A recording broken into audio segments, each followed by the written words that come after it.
What's up, YouTube? It's Joe Catchpolia sitting on the couch, making some money investing in fractional real estate online, as usual.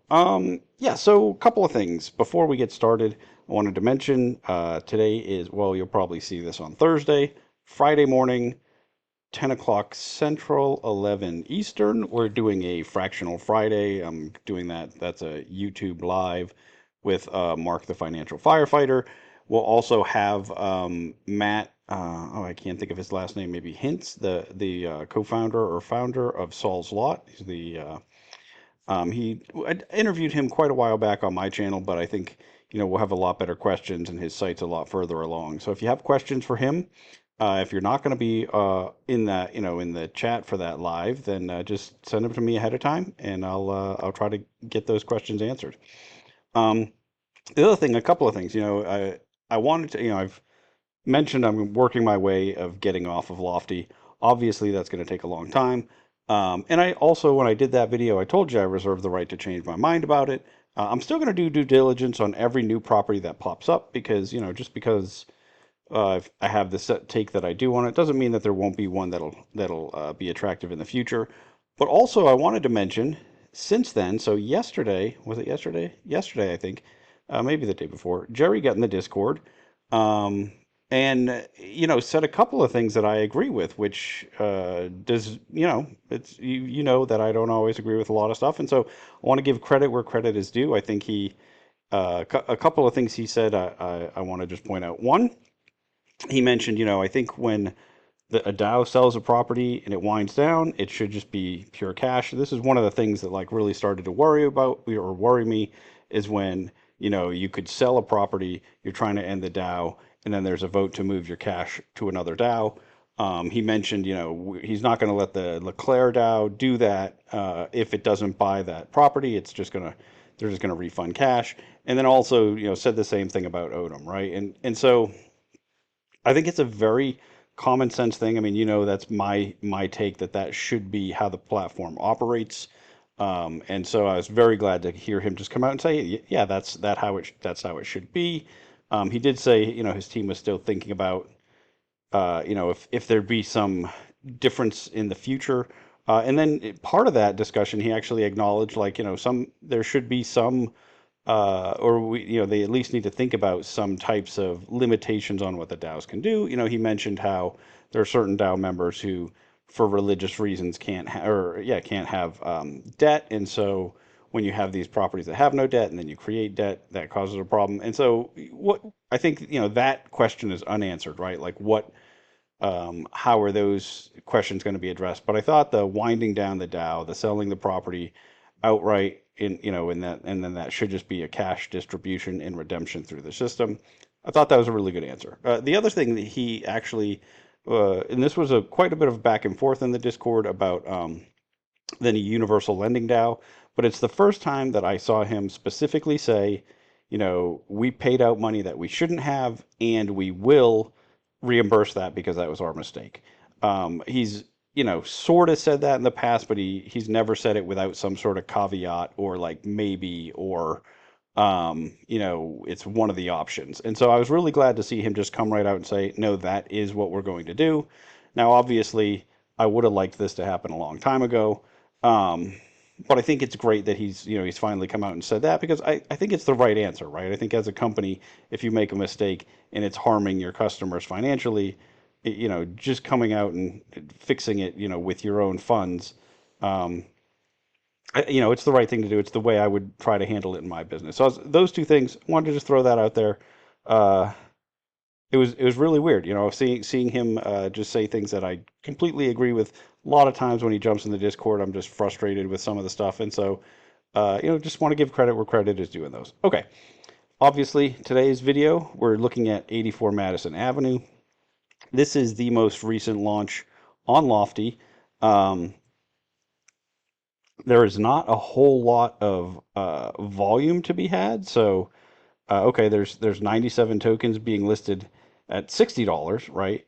And then, but basically, they launched this by funding and putting tokens into the AMM, the market maker. You know what I should have done? Oh, I have it up. So is look at how many actual tokens are in there. Oh, it says I don't have premium. I have to hit login. I thought I was logged in. Hopefully, I don't break this recording. Okay, that's my email. If anybody ever feels like emailing me, that's actually my spam email, so you might not get a response. But, okay, let's see. Oh, and now we got my wallet showing up. Let's get back to 84 Madison, or my portfolio, whatever it is.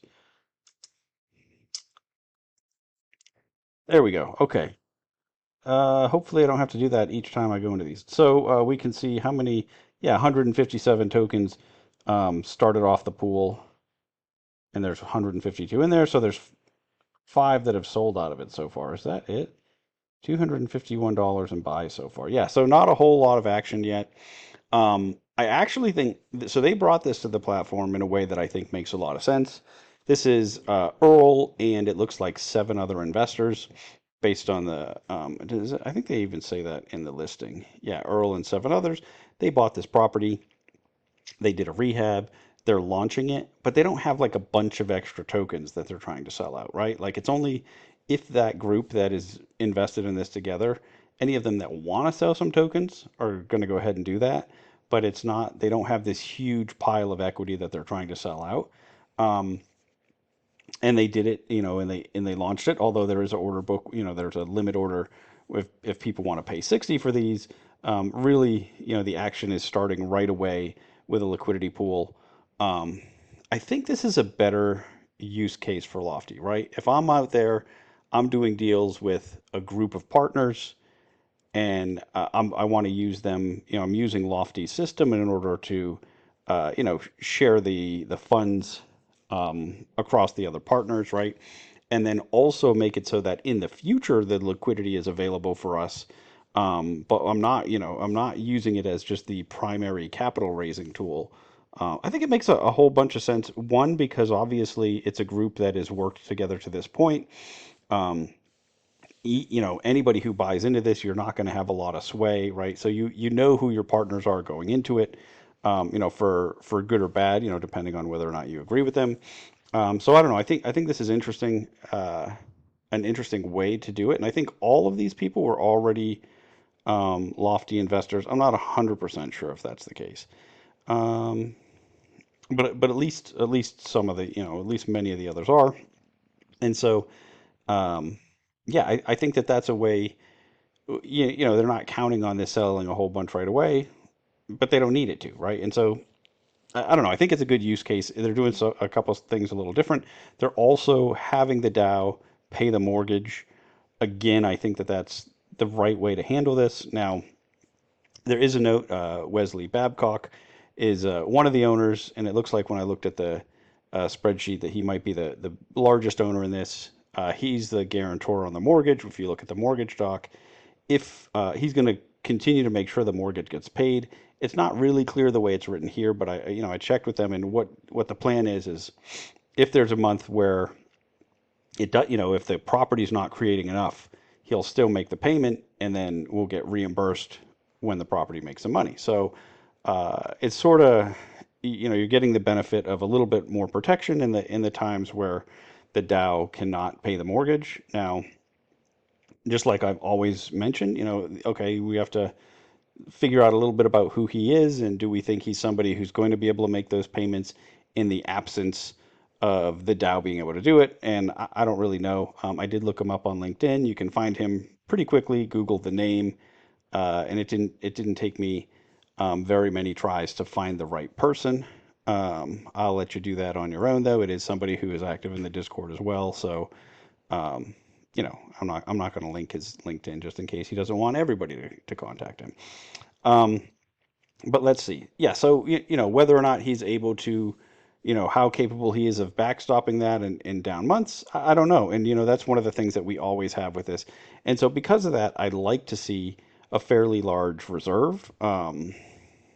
That's been my stance on all of these where the Dow is paying the mortgage. I think there should be, they should raise a relatively strong, just mortgage interest reserve, basically, or in addition to a typical operating reserve. Very much like what you see on Mogul, right? If you see they just have these gigantic reserves. They're really doing like a 5% operating reserve and a 5% debt service reserve is what I think they're doing. I know, but when I did some other math, it looked like they had more than that, and I think that's just when they have specific repairs that they're looking for. I think their actual business model is 5 and 5, which reminds me, please like and subscribe. In the description to this video, I have links to all the other places where I invest in fractional real estate online.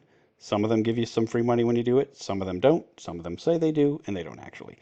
Do your own due diligence on all those links and any of the properties you see me buy on any of these platforms. Also in the description to this video, there's a link to the Discord that I have set up where a bunch of us talk about lots of different investing platforms. I just mentioned that because I thought, I was comparing this to Mogul. That's one of the other ones that I have in the link to the description. And it's really become the site that I compare all of my online real estate investing to, right? If I'm going to buy fractional real estate, we have options, and that's become my favorite place, right? But back to what we're looking at here. Yeah, and so that's why I was thinking about it, right? They do a hefty debt service reserve. Now here you do have somebody who's willing to make that payment, so maybe we don't need as large of a reserve for that. Maybe you don't need one at all if you feel really confident in his ability. It would be awesome to find out more about what that looks like. I also think, this is one, it's one of the most interesting launches in a while because it's something that, it's Earl already has several properties on this block listed, right? I own some of 90 Madison. I own some at 86 Madison. He's got 88 Madison on here as well. Um, Now we've got 84. I think there's maybe three others that are part of this full block that that he doesn't own yet, right? Or that isn't on Lofty. And I think he mentioned it somewhere that there's the potential to at least add one or two more, or the possibility. So uh, I like the idea of having a solid control over the whole block. It does worry me a little bit where you have like sort of disparate percentages of investment across the whole thing, because there may be times where in operating it, you might want to, and this is not, I don't think Earl is doing this at all, but I think, this is a risk that comes up when you have multiple properties like this, right? Like let's say he owned 50% of one and only 10% of another. Well, okay, occupancy's low and you have a booking, let's try to move him to the one that I own more of. Like I said, I don't think he's doing that at all, but I've mentioned it every time somebody's owned multiples that are attached. So I wanted to just mention it here, right? If you manage and you don't have the same ownership, it's a risk that you just should be aware of. Now, he has been historically the most transparent of the co-owners, right? He's always giving you probably more info in the drop boxes than you even want. I'd like to see that just continue. And in saying that, like you can check on all that, right? You can see, um, I mean, really, like they're all a completely open book. Any of these ones that are listed, if you're invested in it, he'll share um, any kind of info that you could possibly want on it. He's been open about sharing, and so that's one of the things I have from the very beginning. Just tried to push like I think all the co-owners should be basically forced to operate the way that he does, right? Just as far as like absolute transparency in the properties.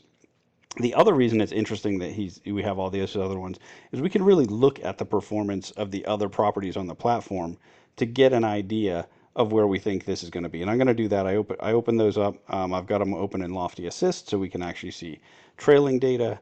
Um, I'm going to jump in a couple of the other um, sites first, just so I can close some windows because I know my laptop always has a problem with some of these open. So this is in an AE flood zone. I would typically never invest in one of these. This is just something I've always avoided. It does appear that the flood zone is really going to just impact your basement more than anything else in this area because of how elevated the first floors are. And you can tell from the property inspections, it looks like the basements have gotten wet in some of them over the time. If you watch my video, I think last night, I really talked about like with the fractional real estate investing, I have broken my rule of never investing in a flood zone. The Earl's properties are some of them that's the case. One, I think he's on top of making sure the insurance is up to date and adequate. And I also think he's the type of person who is just going to make sure he gets paid on those insurance, right? And it's I know I'm not going to have to deal with it. And so, yeah, I think this might one of his others, maybe 90 Madison's probably the first property I'd ever had any interest in that was in some sort of flood zone. Um, would I want to dump my whole net worth into these properties? I think that would terrify me, right? Because um, it can just really be problematic and like, create an interruption to your business, use a ton of your time, whatnot. But as it stands, because of the setup, I was comfortable buying some of those others, and you're just gonna have to decide, like, is that a risk you're comfortable with? When I first opened the spot crime map and I saw this, I was like, ooh, this is terrible. Couple of things to note. One, this is almost or over 2 months of history. I don't know why it's giving it to us like that, but it is. Spot crime, I've noticed it's not as consistent in other markets as it is in mine. If anybody's got a better crime lookup tool than this, that they know is like pretty consistent across the country, I'd be interested to hear about it. So please put that in the comments or jump in the Discord. Let me know. Because I have noticed more and more that, like, in some markets, it's just so much different than what I'm used to seeing. And the other thing too, okay, so that's over a longer period of time. And then the other thing too, once you really zoom into our neighborhood over the last couple months, it's really not that bad, right? I mean, yes, those shootings are nearby, but it's a dense, it's a city. It's denser than a lot of the places that we're looking. Once I get to an area that looks like this, okay, you have a lot of physical violence, but again, this is over a longer period of time.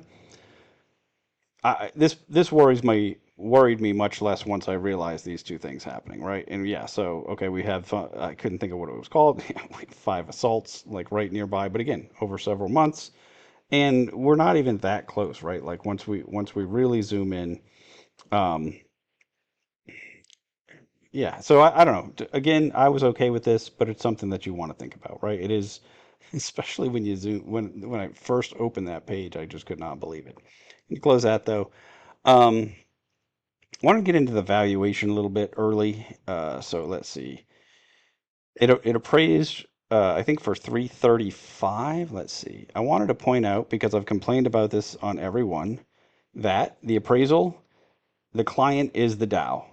I'm very happy about that. This is what I like it to see, or like to see. And then he appraised at 335.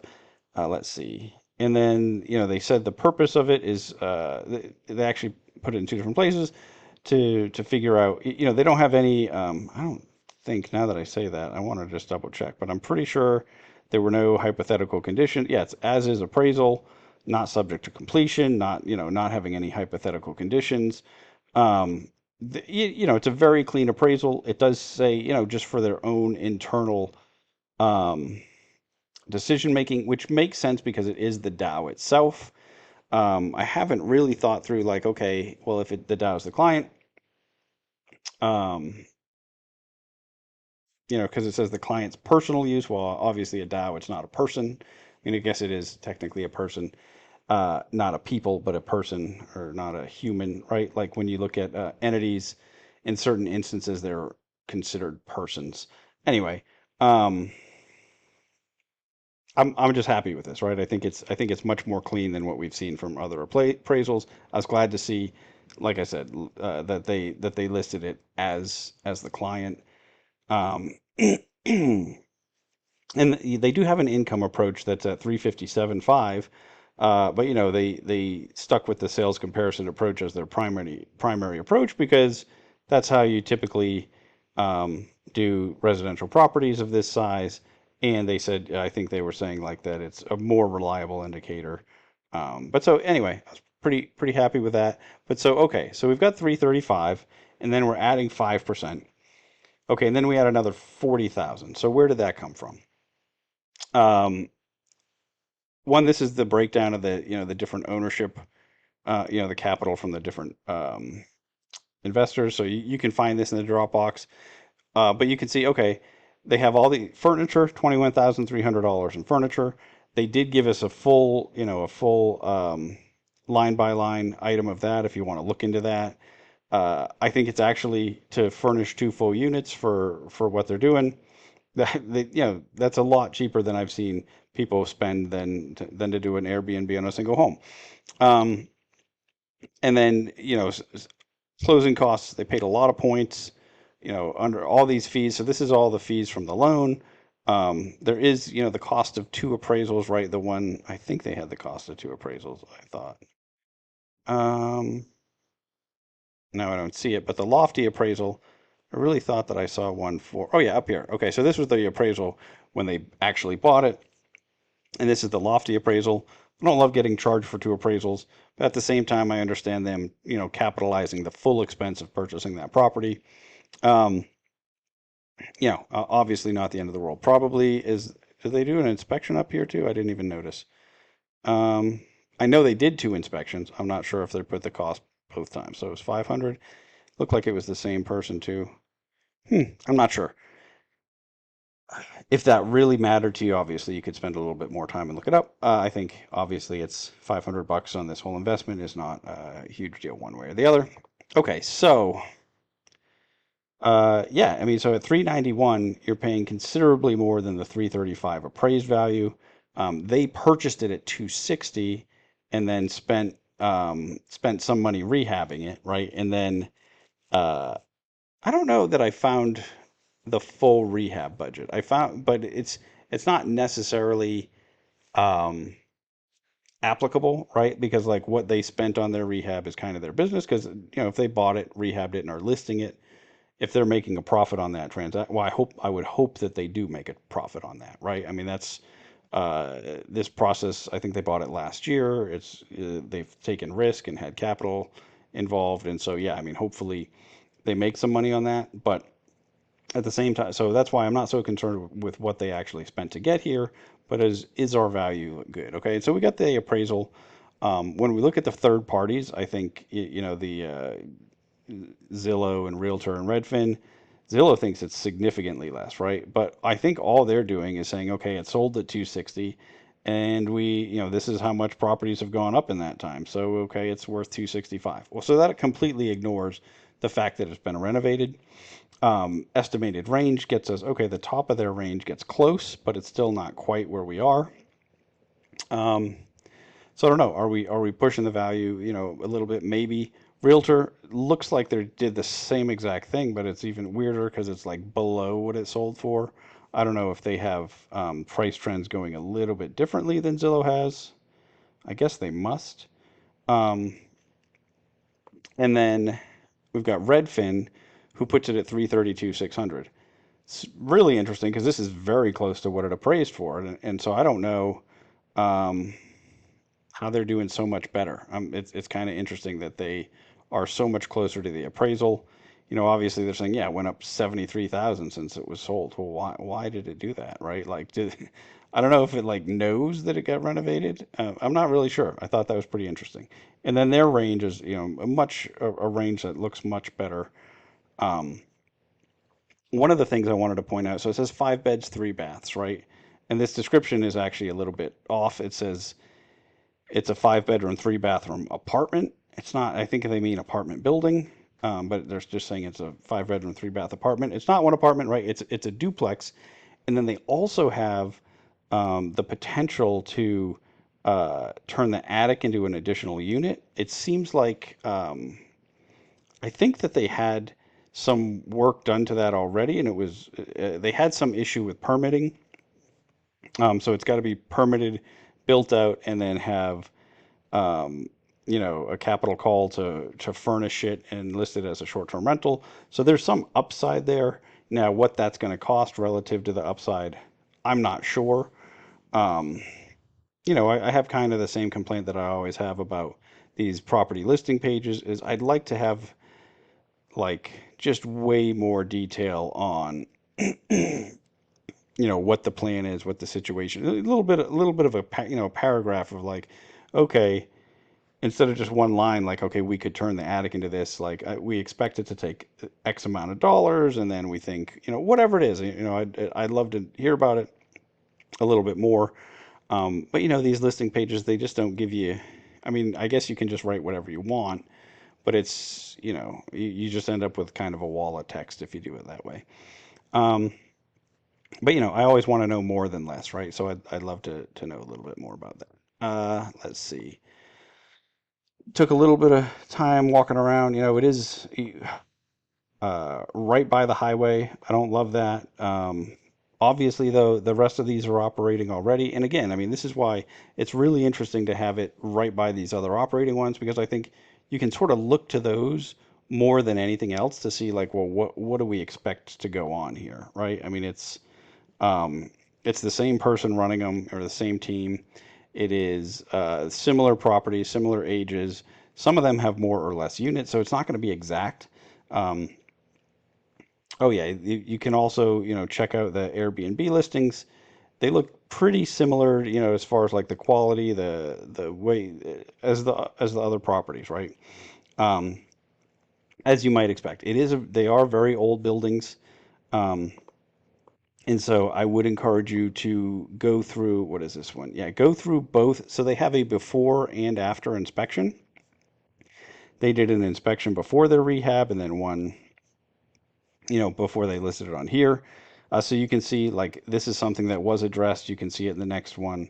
Um, let's see, there was this tree a bit against the building was mentioned here. It's mentioned in the new one, so it wasn't addressed. But I mean, a lot of the bigger issues were.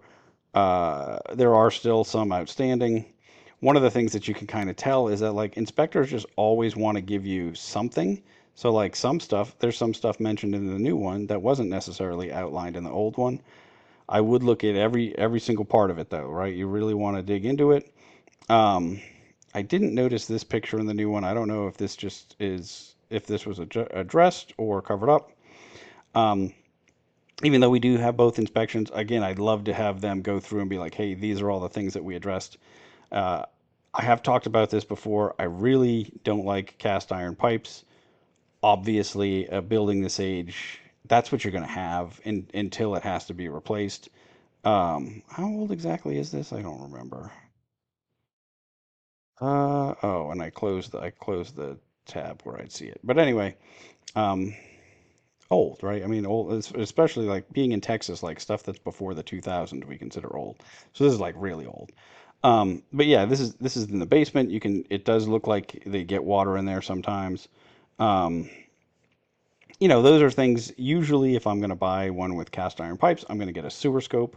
Now, one of the things they've been operating or they've owned this property now since last year. It seems like there was a tenant in there looking at the financials, but then they just went live with the Airbnb last year. Um, I don't love stuff like this not being addressed. I'd really like to hear that they actually fix this. This is the after inspection. Um, yeah, see, is this the same box as that box? Well, maybe it's not because that's with the panels off. No, I don't even think it is. Um, but yeah, I really would just always like to know, okay, they did this new inspection. Did any of this stuff get addressed too, right? And this isn't sort of the same situation where it's like, oh, they've been running it for a while. They should already have taken care of all these things because, okay, they did an inspection. They have done a lot of renovations. Um, I'd love to know that they took care of some more of this stuff too, though. So that'd be interesting. It'd be a good thing to ask. But again, if you're going to invest quite a bit in this, you might want to just dig all the way through those and figure out, like, is there anything that you see as being still a huge risk? Okay, yep, this is the management fee, 15%. I actually always think that it's a very low management fee for a short-term rental. I know that's what Earl, he sticks around there. Um, I think part of it is because I'm used to seeing 20 or 25, although on the mogul ones, we have a nice low fee on a lot of the short-term rentals too. So I'm just used to seeing locally, most of the managers charging 20 or 25%, and some of them even more. Uh, I think it's because he's really got his systems, his processes down. He's doing it. Um, it's not like it's a very hands-on um, type of management where he's doing this all over the country, right? He doesn't have to be local, and he's got those types of processes where you don't have like, although I think in this market he has a local team that really does a lot for him. And maybe even that he moves around. I don't know. That'd be something to ask him about. Let's see.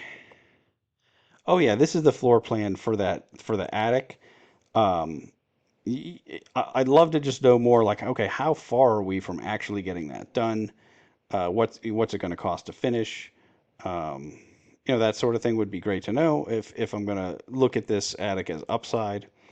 Um, the financials, I'm gonna dig into the financial stuff a little bit more. Okay, yeah, this is just the loan doc. So I was looking at this. Um, One, just to confirm the info, but I was doing a little bit of math around. Okay, what's this total amount? Because yeah, let me jump into the financials because that's why I had that open. Um, so okay, we've got this 10.48% yield. This is, the same lofty thing that we're always dealing with, that it is just the last month annualized, right? And for them, it's their first month. Airbnb launched July. We're in August. They're using July's numbers. Um, Looks like we're getting close to the end of August, and it's not gonna be as good as July was. When I looked at the financials for all the other Madisons, it looks like July and August tend to be some of the best months. And so, I'd expect this number, but I'd expect this to be a little lower, possibly going forward. At the same time, it is their first month, right? It just launched, so it's tough to know which one of those is really going to be the case, right? Is it going to be a little better than this because because they just started, or is it going to be a little bit worse because these are going to be, tend to be their best months? One of the things I did as I looked at on Lofty Assist, now we have 10 months trailing, right? Because he only started this 10 months ago. Pretty soon we'll have a full year, and I'll be like really excited about it. So I looked at the average yield on each of these other ones. Okay, well, and obviously this is the one we're looking at, so we don't actually have 10 months here because this is all it is. This is maybe we need to talk to Limas and be like, hey, it shouldn't say 10 months on the ones that we don't actually have 10 months for. Let's see. So Limas, I didn't mean to call you out like that. Sorry. I know you watch these a lot of times. Just thinking out loud, and I'm never making friends on these videos. But so okay, 86 Madison. I think actually this one might have not been up there for that full amount of time. But if you look, okay, average yield on this one, 6.3%. 88 Madison, average yield 9.7%. And then 90 Madison, average yield 7.27%. One of the things to keep in mind for 90 Madison is for most of this time, we were paying half of our cash flow to pay down the mortgage. And so this average yield is actually nerfed a little because of that setup. So this one, if you looked at it compared to the rest, would be better. Or the other, on the flip side of that, though, these haven't had the mortgage payment built into the cash flow, right? Where 84 Madison is going to be paying for the mortgage. I don't believe these ones, like I said, I mean, I know 50% of the cash flow has been going on Madison to the mortgage, but not actually paying the mortgage payment. So I'm not exactly sure. That's one of the things I'd want to dig into a little bit more, right? Like if you added back the mortgage payment on each one of these for the periods they weren't paying that, what does that average yield really look like? Because I think that will give you a pretty good hint about what your average yield might be on this. I don't think it's going to be exact because, like, okay, the price that you paid for one versus the others versus the number of units. Um, but if I were really going to make a big investment in this, I'd spend a lot of time looking at these other Madisons, and then trying to like work my way back to how to get to here. I did mention this. I started to talk about this, and then I think I got off track. But so it says 5 bedrooms, 3 baths. That's not true until the attic unit is counted, right? Right now you have two bedroom, 1 baths, so that's a 4-2. I think that it sounded like, and I don't know. I mean, this is me guessing, but it sounded like the attic unit was really done, but it wasn't permitted right, so then they had to not count it. Um, so I don't know. I don't know how far off that is. Like, I guess I'm just kind of repeating that, right? But yeah, I just wanted to make sure that's clear as far as when we're looking at what these numbers are. But yeah, so anyway, I think that okay, so the Dow's paying the mortgage, and then with that, in what I think is probably going to be one of the better months, we're seeing, a 10% yield, even with the Dow picking up that mortgage. I think that's pretty good. One of the things I want to point out, but so I would expect on average that our yield's going to be lower than this. One other thing that I've noticed quite a bit with these properties is they're older properties. There's going to be a lot of expense as far as um, capital expenditures, fixing stuff up. And I mean, that's why you want to really take a close look at the inspection and think about like, okay, how long is that roof going to last? What other major inspections are there going to be? What types of repairs are we going to need to do? It did look like they called out like maybe there's termites, or has that been treated? All those sorts of things, right? You want to get an idea of like, because that's what we've seen in a lot of these, when we have some zero yield months, it's mostly because there's some sort of repair or maintenance. I mean, he does a good job of running the short-term rental aspect of these. I think, and I know whenever I say this, he says, "Well, my team can do it without me." But I think that the team and the processes he's put into place work really well for these. I think if you put these in the average investor's hands, uh, they're not going to perform at all like how he's running these, right? I think he does a really good job, especially for what they are. I mean, these are not like in my market, these would not be like not, they're not like they're not what most of my clients are using as short-term rentals here, right? Normally, we're buying really nice big homes with a pool. That's what works here. That's the ones that makes the numbers really work, right? We can't really make these little couple unit properties work well when once you consider the price that you pay for the property and whatnot. Like we have to have these big, just really opulent, over amenitized, very much like the property I went over yesterday, like the Swift. That's what I'm used to seeing in my market as a profitable short-term rental. It would be really hard to run something like these ones where I am. Although my sense is I think he could do it because he's doing it very, a lot of the stuff is just handled very efficiently. Although, when I look at some of the things, is it more deferred maintenance than I'd like, right? Like looking at the inspection, like a lot of that stuff I'm just not super comfortable with, right? Like I just want to really have immaculate properties. Um, but again, I do own some at 90, I do own some at 86, and it's one of the things I think that Earl is a good operator. One of the things that's kind of interesting to think about, all of his properties used to trade at a premium. And let's see, what are our token prices now? 42 bucks, 42 bucks, and $50. So now we're not seeing that, right? And I think a big part of that is we've just seen a lot of capital leave Lofty. So I don't think that's necessarily him. But I also think that I think he's lost a little bit of his halo effect, right? Like I think people have heard, he when he was running 4 or 5 of these, he was doing amazingly well. He's really on top of every aspect of them, and I think because he spent so much effort trying to fix so many other DAOs lately, because he took over a whole bunch of them from Yom. I think there are some people that think that some worry that he's spread too thin at this point. I know he's working super hard. He mentions it quite a bit, that he's just basically spending most of his times dealing with fires, not actual fires, but like, putting out fires as far as like new problems. Um, and so I don't know. One of the things that I'm curious about is when all this stuff sort of dies down, are we going to start to see him, his deals get a little bit more of a premium? Because I think it's just sort of a show of confidence in him as an operator. I think that's why they've always done, better. I think that's part of it. The other part is, I think a lot of the properties did have lower yields for a little bit because of repairs and maintenance and whatnot. Earl, hopefully you don't hear that as me like criticizing you. Obviously you're dealing with like tons of stuff right here, right? And so it is just like you can't be expected, or I think it's understandable that people might look at it that way and think, oh, he's no longer just taking care of these five babies of his. Now he's running a whole, uh, doing the same thing for 40. And so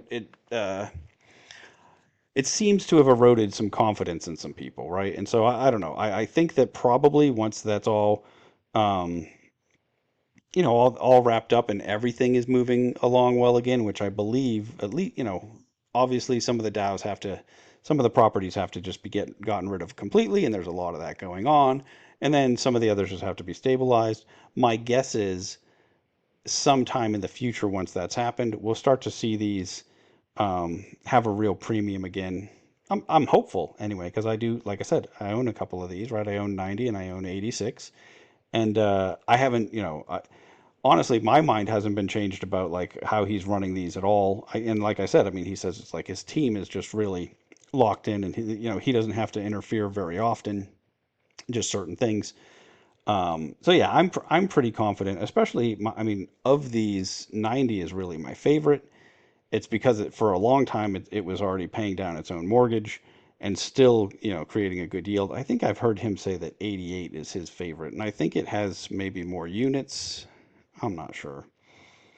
Um, Obviously, even though I'm doing these videos, if you're in our Discord, Earl is available all the time, right? Like he's probably the most active person in the Discord. If not, he's really high up there. And so, like, if you have any questions about these, obviously, talk to him first. Or if you know Wesley, ask him, right? Because he's put his name on this, so he's in there. Um, I'm just trying to share my thoughts on it and whatnot. But yeah, I think if you're in there, now obviously keep in mind it's his deal, right? And so he's going to tell you. I think he is very transparent, though. I don't think he's going to lie to you, but he obviously has a good opinion of it. He's going to give you not even, I don't even think of it as spin, but like his uh his form of optimism that he has about really almost every deal he's involved in, right? He's got a strong, I think he's a very strong optimist. Um, his approach to stuff. So I think definitely though, anything that I covered in here, mostly I'm just trying to bring up some questions to ask him, right? Some of the things, but also to just compare it, make sure it's like really clear. Like, yeah, you can just look at all these other ones, and I think you'll get a really good sense of how this one should operate. Um, I think that's really. Let me see this. How's the financials? Oh, the other thing I wanted to point out, I don't think I did yet, is this cap rate is not a real cap rate. I mean, it never is, right, on Lofty. Well, they're doing the I'm annualizing a single month, and okay, they don't have vacancy collection loss, so and they don't have repairs and maintenance unless some happen that month. But that's not what I'm talking about here. This annual cash flow is after debt service. So they've got the debt service lumped into this utilities number, I believe. Because of the way Lofty works, they don't really give you a lot of other options, right? They don't get you, there's only so much, um, you've got your property taxes, homeowners insurance, property management, and basically all other expenses get stuck into utilities, which is just silly, but that's, they don't have another option. But so I believe that this also has the principal and interest payments in there. Well, those need to be backed out to get a real cap rate. So this cap rate seems like it should be significantly better than what's reported, but keeping in mind that okay, you're also at one of the better months out of the year, right? So I don't know. One thing, there isn't a whole bunch of these available other than the $60 tokens, or obviously you can buy out of the AMM, but it'll be interesting to see how quickly that price moves. Um, it's one I'll probably just watch. If I were sticking around on Lofty, I don't know. If you own some of the Madisons, I kind of think it makes sense to spread ownership across them, right? Instead of just picking one and going with it. That's an interesting thought. Like I'm not sure. I'm not sure how. Well, I know how I would approach it. I think it should be. You should want to own a little bit of every single one. But I mean, that's my. I would love to at some point see the ownership of them all merged, so you don't have this sort of disparate ownership, problem where like some people own more of one than another, and you have some impact as far as like I was talking about earlier. But who knows? Obviously, it would make the most sense once they're all owned. If the three other buildings get picked up, um, because then you could actually create one ownership parcel, and then you wouldn't be breaking the one DAO, one property rule if you did it right. If it was all contiguous, um, I don't know. That is, really, uh, something to think about in the future. I don't think it's something that really would impact what I do today. But yeah, I think if I'm gonna buy some, I'd want to buy a little of all of them. Now, obviously, I'd want to figure out, okay, well, how are my prices working, right? Because they're not perfectly priced across all of them, right? Um, they're not even priced to the same average yield, which is kind of silly to think about. You've got, okay, well, and I guess you got 6.3. Like, to me, when I look at these, okay, this one's 9.7, but really, I don't believe they've been paying any extra debt service. So I think if you think on 88, I'm not positive about that because I don't own 88. I haven't been as, but I think actually if you backed out the amount that's been being paid towards the mortgage, that 90 might be the best yielder out of this group over this period of time. Um, Again, not 100% sure that's true. It seems like maybe it is because of its market prices held up a little bit better. Why is that just disappearing? It just is trying to log me out. Lewis ask. Oh, I see what we're doing there. So I don't know. I guess that's really all I want to say about that. I think I probably made it through this one without getting Earl any more mad than I did when I did the last video on one he was involved in. Um, if it's not clear, and I think it probably is, I think he does a great job operating these. We might disagree a lot in the Discord. I think you probably see that about certain things. But overall, I like how transparent he is with these properties. Um, Obviously he has a much different risk tolerance than I do. So some of the stuff that I mention on this, I think he, doesn't think twice about as far as, being in the flood zones is something that is scary for me. And it's, like I said, these were some of the first ones that I bought. And I think because of some of the mitigating factors that I mentioned, I'm okay with it. But also too, just like the general condition of the much older properties, stuff like that. Um, but I don't know. I think that I'm not going to buy any of this because I am working my way off there. Although I thought about should I sell a little bit of my 90 Madison, pick up a little bit of this one to sort of normalize across the board. I just don't know. I don't. I'd have to dig into the numbers a little further to figure out does that make sense. And really, with lofty transaction fees, I think it wouldn't make sense to do that. So if you're thinking about that because you own a bunch of one and you want to spread it out, really take into account the lofty fees when you're doing your math on that, right? I feel like a lot of people kind of skip out on those lofty fees. Okay. I really need to stop doing these at 2:30, 2:40 in the morning because obviously when I get to the end of these, I get a little rambly. I'm sorry about that. I think I'm going to be all done with this. I think I pointed out everything that I had concerns with. And again, one of the things I think this is probably as strong as the rental yield will be, right? Maybe you get a little bit better in future months, but I think that if you look at the average yields on the other ones, and then on the ones that if they're not already dealing with the mortgage payment, figure out what those would look like with that in there. Um, Someday, I mean, I love that Lofty Assist has those trailing numbers. Someday, hopefully, we'll be able to convince Lofty to do that. Anyway, that's really it for me for today. Is it? It is. Until next time. Oh, do the thing with the bell.